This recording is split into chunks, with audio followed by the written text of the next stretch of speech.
স্বামী এবং স্ত্রী পুরো জাতির সবচেয়ে জনপ্রিয় ব্যক্তি ছিলেন পুরো রাজনৈতিক জীবন ধরে, এবং যে জনপ্রিয়তা নিয়ে রাজনীতিতে প্রবেশ করেছিলেন সেই জনপ্রিয়তা নিয়ে আল্লাহর কাছে ফিরে গেছেন।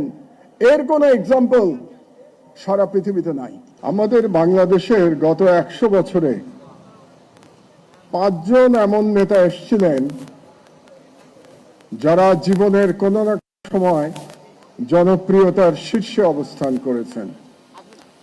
তার মধ্যে একজন ব্রিটিশ আমলে, দুজন পাকিস্তান আমলে এবং দুজন স্বাধীন বাংলাদেশের আমলে।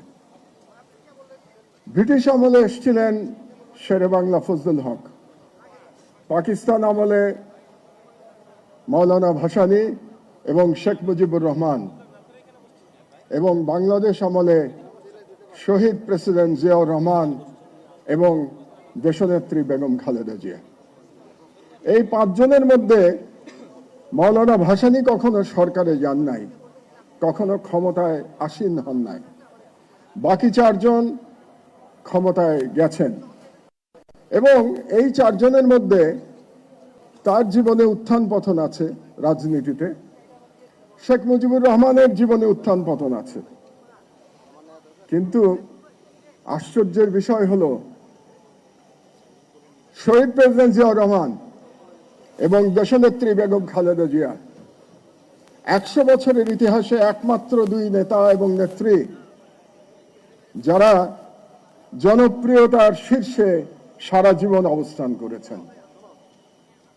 এটা আমাদের স্মরণে রাখা দরকার। এটা একটা অদ্ভুত এক্সাম্পল।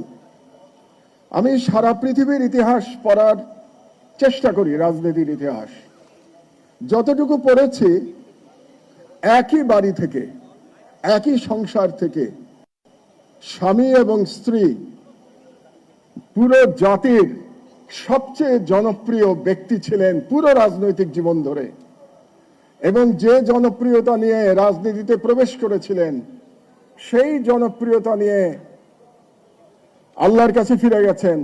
এর কোনো এক্সাম্পল সারা পৃথিবীতে নাই। এটা একটা ইউনিক বিষয়, এটা যেন আমরা মনে করি।